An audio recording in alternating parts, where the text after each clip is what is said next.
always like it when it says that, recording in progress. Well, thank you, Michelle, for asking me to share the word today. I don't get to do this as often as I'd like, but sure is a lot of fun to be with you guys. And I've been thinking a lot about the parables for the past several weeks, going over some of them, and a lot of people, when you witness to them or you talk to them, they say, well, the Bible's really hard to understand. I can't understand it. It's confusing, hard to understand. But really, it's not. It's very simple. It is complex, and it is written in such a way that you have to read it and study and spend time with it. But it's simple, and we have to keep it simple as we study. But and Jesus's teachings, when he taught his disciples and taught the multitudes, the mixed multitudes, they were not simplistic teachings, not whatsoever, but they were simple. And when he taught his disciples, those close to him, most of the time he taught just very frankly and direct, taught them straight up. But when he taught to the mixed multitudes, the crowds, and with the Pharisees involved and Sadducees there, and teachers of the law, he would teach by parables. And you ask yourself, well, why would he teach by parables? Why do that? Well, first, let's talk about a parable. A parable is a figure of speech. And the parable is like an extended simile. It's drawing a representation by likeness, by making this like that. This is like that. And so it makes draws a comparison by representation. And just like all figures of speech, the figure conveys a true thing, a truth. Many times more than one truth. It is conveyed by the figure of speech or by a parable. I once was discussing a couple verses out of Jeremiah with another guy, another Christian, and we were kind of debating back and forth on what the meanings of these particular verses was. And his final remark to me was a little frustrated with me, but his final remark was, well, that's just a figure of speech. As if being a figure of speech then lessened its validity. Because it was a figure of speech, it was, well, that's not as, so what? It's just a figure of speech. The truth is that a figure of speech adds emphasis to the thing that you're trying to convey, to the statement that you make. The figure of speech adds more emphasis. So in a parable, we're drawing this likeness, this comparison by representation, and it's emphasized, and it's sitting right there before your eyes, what the representation is. But if you remember, the disciples came to Jesus in Matthew 13, verse 10, the disciples came to Jesus and said, why do you speak to them in parables? Why do you talk to the multitude in parables? Why not just tell them right out? Just tell them. But you talk in parables. Why? And he answered and said to them, to you it is given to know the sacred secrets of the kingdom of heaven, but to them it is not given. That doesn't mean that God did not want them to know them. It doesn't mean that at all. Go read on here. It says, for whoever has, to him more will be given, and he that has have abundance, and he will have abundance. But whoever does not have, from him it will be taken away, even that which he has. This is why I speak to them in parables, because seeing they do not see, and hearing they do not hear, nor do they understand. So look, I could teach them straight up. I could just teach them straight out and not use a parable, but they can't see it. They can't hear it. They can't understand it. So the purpose of teaching in a parable was to reach them. Jesus was trying to reach their hearts, get them to question, get them to internalize the truth that he was conveying, so that they then could change, so that the truth would make an impact on their lives. It's not because God didn't want them to know. God wanted everybody to know whatever the truth was in that particular parable. But he's not trying to hide the truth. He's just trying to get them to think. And it goes on, verse 14, and in them the prophecy of Isaiah is being fulfilled, which says, you will indeed hear, but never understand, and you will indeed see, but never perceive. For this people's hearts have grown fat, and their ears are dull of hearing, and they have closed their eyes. Otherwise, they would perceive with their eyes and hear with their ears and understand with their heart and return to God, and I would heal them. By the time, by Israel, or by Isaiah's time, because that's a quote from Isaiah, by the time of Isaiah, and certainly by the time Jesus was alive on earth in his ministry, Israel had forgotten what their mission was. They had forgotten what they had been called out to do. They still understood they were a called people, but they were called as an end unto themselves, is what they believed. They had lost that vision of a priestly nation, a servant nation, to serve God and serve the people of the world. They'd lost that. They'd lost their way. And in Luke, Jesus teaches 3 parables in a row, at least the way it's recorded. And it's all about the lost. It's all about the lost and finding the lost, and then the joy once the lost are found. And it's Luke chapter 15. Verse 1, now all the tax collectors, this is the parable of a lost sheep. And you understand those headings aren't necessarily, I mean, those were added, right? But the purpose of them being added is so that we can refer to them, we can talk about them, and it pulls out some of the main points. And another thing to remember about a parable, though, there's a main point, but there's also sub-points. There can be more than one focal point, and we'll see that in one of them. But now all the tax collectors and sinners kept drawing near to him to hear him. And both the Pharisees and the experts in the law kept grumbling to each other, saying, this one welcomes sinners. And not only that, he eats with them. You know, I remember a time when we thought unbelievers were just, unbelievers. Remember that? Using that word, unbelievers, bunch of unbelievers, dirty unbelievers, filthy unbelievers, worthless unbelievers. That's who I was at one time. I'm glad that everybody didn't think that about me. Somebody had the courage and the love to reach out to me and witness to me. They're not filthy unbelievers. They're sinners, they're people, they're humans. And they need, like Doug was saying earlier when we were chit-chatting, they need the love of Christ in their lives. And you and I are the ones that can extend that to them. I can't believe that I was tricked into thinking that way at one time. Unbelievers. I hate that term. They just don't know. Anyway, in that verse there, the smugness of the Pharisees really is strong. They're so pretentious. And this one welcomes sinners. My gosh, he even eats with them. And he spoke to them this parable, verse 3.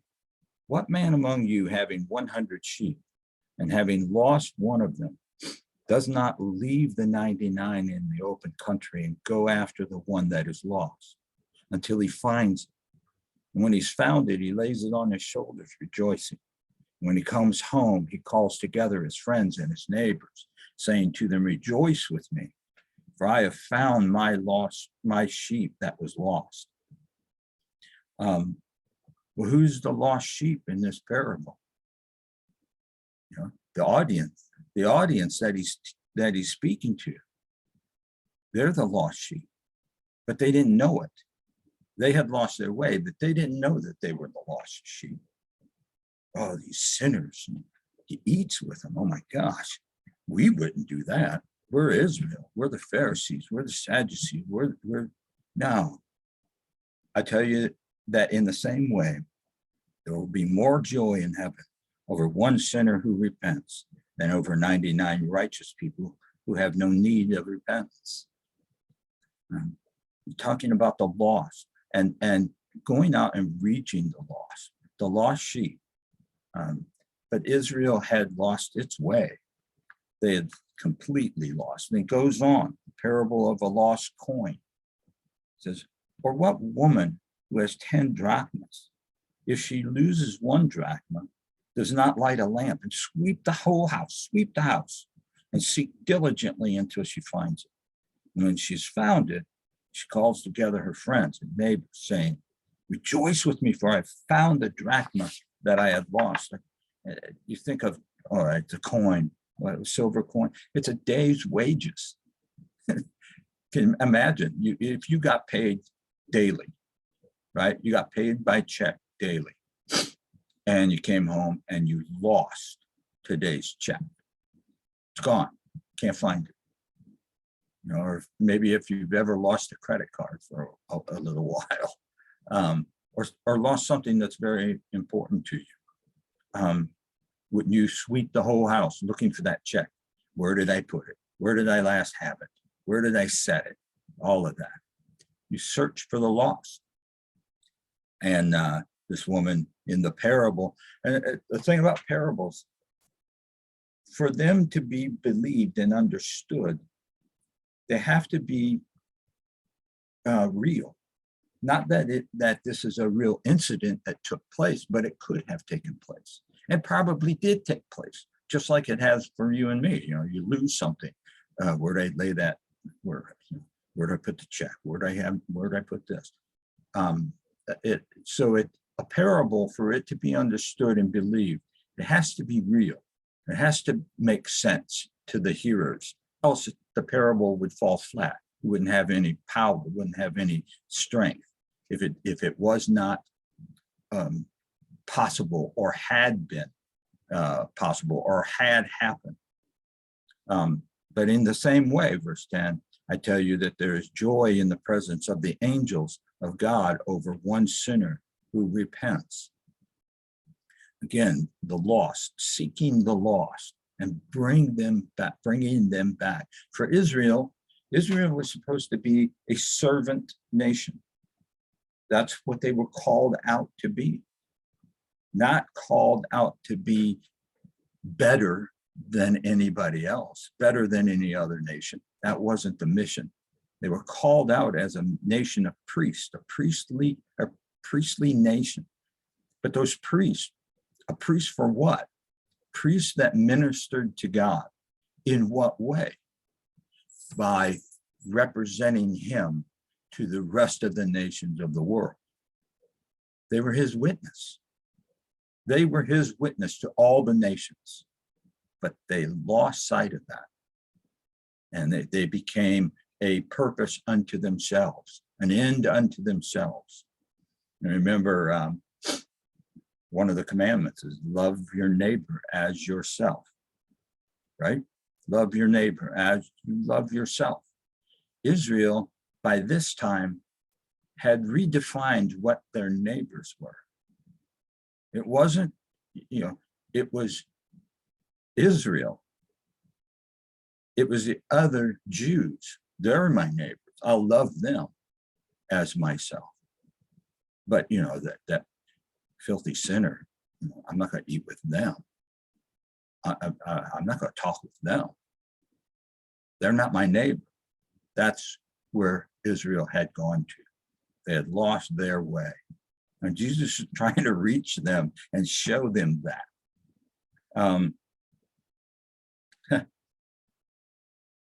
Let's look at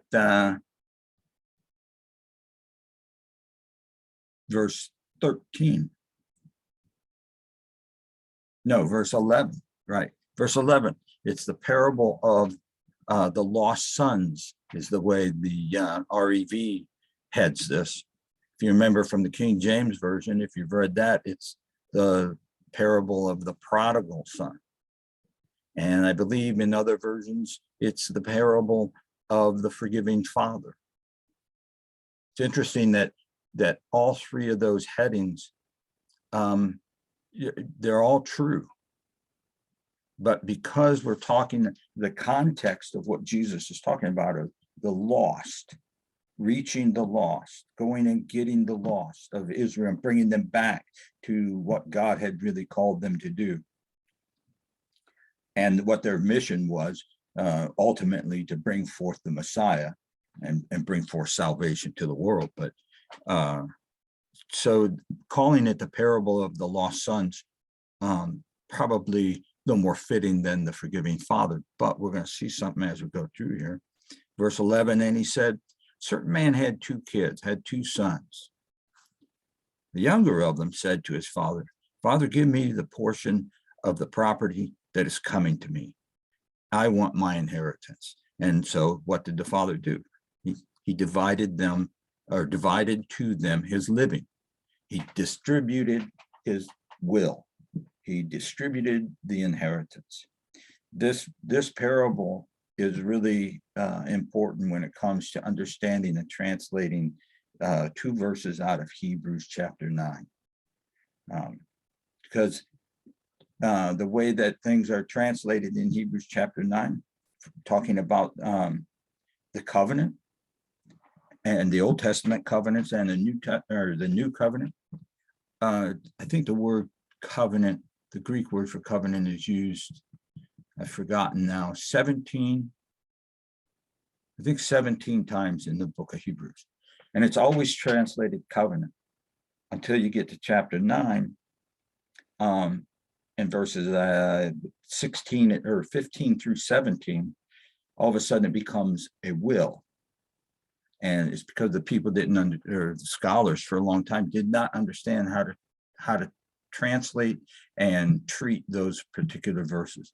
And so all of a sudden it says, the will, and that the will can, something like this, the will cannot be distributed or enacted unless the testator is dead, thus he dies. I have a last will and testament. I have a will, and I have to die, then my will is dispersed. And that's the way it always is. That's what I thought. But this right here, this parable shows that no, that's not true. The testator did not have to die in order for the inheritance to be distributed. Otherwise, if what Jesus just said here in verse 12 was not a true thing, he divided to them his living, that happened in life, then nobody would have listened to the parable. No one would have believed the parable. It wouldn't have made any sense. It's based on a falsehood, but it wasn't. It's based on truth, on reality, on real life. I just threw that in there as a caveat. We're going to be, we have a fellowship on Wednesday nights, which is a little bit different setting than most of the fellowships. It's a lot of fun, and it's really relaxed. It's come as you are, and it's on this same channel. It's at 7:30 on Wednesdays. Everybody's invited. We're finishing up the book of Joshua right now. That's been a lot of fun. We've done the book of Acts. We did the Gospel of Luke. And next we're going into Hebrews. And we're going to go through Hebrews a chapter at a time, half a chapter at a time, however far we get.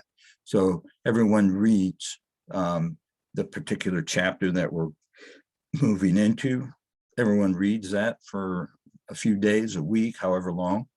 And then we get together and we just talk about it. You know, what popped out? What questions do you have? And Hebrews is going to be a blast. It should be really enlightening. And this will come up in Hebrews when we get to chapter 9, but that's why I brought it up. So anyway, so the father distributes his will, or the inheritance, in verse 13. And not many days after, you know the story, I'm sure, the younger son gathered everything together and went on a journey into a far country. And there he wasted his wealth by living recklessly. And lack of wisdom here. And when he had spent everything, a severe famine came upon the country, and he began to be in need. And everybody there would have understood what a famine was, because they experienced them all the time. And he went and hired himself out to one of the citizens of that country, and he sent him into the field to feed pigs. And he was longing to be fed with the carob pods that the pigs were eating, and no one gave him anything, or no one gave anything to him. But when he came to himself, and that's a big key in the parable, that's what Jesus is trying to get them to do, his audience to do. Come to themselves, wake up, think, internalize the truth, bring it home, and you know, apply it in their lives. When he came to himself, he was lost. The young son was lost. You know, he had lost his way. He wasted everything away. It shows his lack of wisdom, his lack of foresight, just impetuous.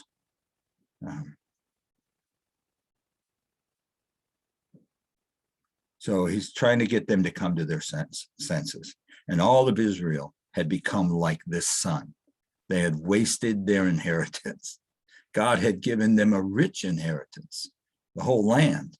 They had wasted it away, and their calling. They were just foolish, pretentious, and defiant. They were lost. And he said to them, how many of the young son said, how many of my father's hired servants have more than enough bread? But I'm perishing here with hunger. I will get up. I'll go. I know what I'll do. I'm going to get up. I'm going to go to my father. And I'll say to him, Father, I have sinned against heaven and in your sight. I'm no longer worthy to be called your son. Make me one of your hired servants. He got up and he went to his father. But when he was still a long way off, now the focal point changes. Now the focal point changes. His father saw him, and he was moved with compassion. So first part of this, we have a impetuous son who wastes his inheritance, who doesn't know who he is anymore, who is lost. Now we focus now on a forgiving, compassionate father, and he ran and he fell on his neck and he kissed him. And the son said to him, Father, I have sinned against heaven and in your sight. I'm no longer worthy to be called your son. But the father said to his servants, quickly bring out a cloak, the best one, and put it on him, and put a ring on his hand, and sandals on his feet, and bring the fatted calf and kill it, and let us eat and celebrate. For this my son, who was dead and is alive again. He was lost and is found. And they began to celebrate. Jesus trying to show them, all you have to do is come back. Come back. God will love you. God still loves you. I remember 4 or 5 years ago, I don't know why it dawned on me, but I called John Schoenheit and I said, John, God still loves Israel. He still loves Israel. John said, of course he does. Yes. I'm like, I'm just blown away by that. God still loves Israel. But so he's showing them what God, who God is, because they had lost even sight of that God had compassion, that he was merciful, that he was loving. They were lost. Now, his son, the older one, who, now the focal point changes again, right? The older one, the more mature one, the one that should have been more mature, the one that should have had more understanding, the one that should have had more wisdom, the one that should have learned compassion from his father. Now his son, the older one, was in the field. And as he came and drew near the house, he heard the music and dancing. What in the world's going on? There's a party and nobody called me. And he called one of the servants to him and he inquired what these things meant. He said to him, "Oh, your brother has come, and your father has killed the fatted calf because he has received him safe and sound." But he became enraged. He became angry, mad, right? A little bitter, maybe, condemning. How about full of jealousy? And he would not go in. Nope, I'm not going in there, by golly. If they want me at the party, they can come out and talk to me personally. I'm not going in, right? And his father came out and he pleaded with him, "Son, what's wrong? What's wrong? Your brother has come home safe and sound. Come on, come eat, come party." But he answered and said to his father, "Look, these many years I've been serving you. I never transgressed a commandment of yours." Sounds like the Pharisees. We've been serving God for all our lives, and we hold to all of the commandments. We haven't transgressed the commandments like these sinners. You even eat with them. I never transgressed a commandment of yours, and yet you never gave me a young goat. Where's my goat? Not the fatted calf. I just want a goat. How about a little tiny goat? Where's my goat? So that I could make merry with my friends. But when this son of yours, look at his attitude. Look, when this son of yours, the one who has devoured your living with prostitutes, you killed the fatted calf one. The older son's bitter. He's full of jealousy. He has a sense of self-righteousness, a sense of entitlement. He's vindictive, self-important, and he likes to point fingers, get the heat off himself. Sounds like some of those in this crowd that Jesus was talking about, or talking to.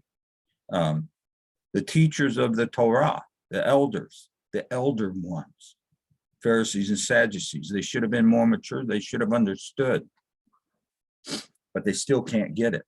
Why? Because their ears are deaf of hearing. Right? Their eyes are closed. Their heart is fat.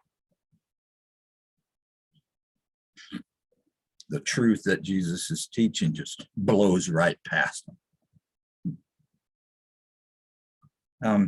And he's not, Jesus isn't condemning them. He's trying to reach them. He's trying to pull them in, reach their hearts, get them to see and hear, to internalize. But they were lost, just like the older son is lost. And he said to him, "My child, you're always with me, and all that is mine is yours. But it was right to make merry and be glad for this one, your brother."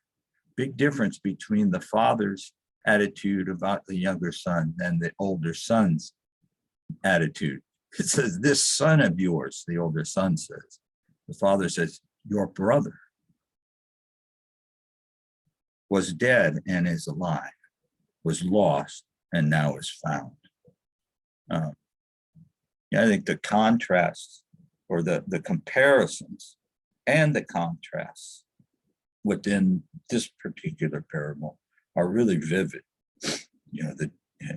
the impetuous, wasteful, lack of wisdom young son was just like Israel at that time, the people of Israel. And then the older son, who is jealous and self-righteous, self-important, self-deserving, just like the Pharisees and the Sadducees and the teachers of Torah.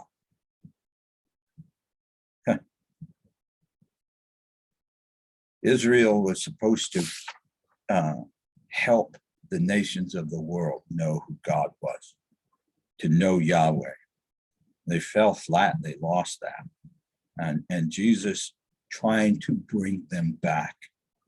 You and I take these same parables and we can apply them in our lives of going out and getting the lost, the young, impetuous, wasteful, the jealous, the angry, the bitter, the self-righteous, the sinners. We go out and eat with them, go out and find them. They're lost, and we bring them to Christ, just like Jesus was trying to bring Israel back to Yahweh. So I just think those are pretty cool parables. They're pretty self-explanatory, but they're fun. That be that.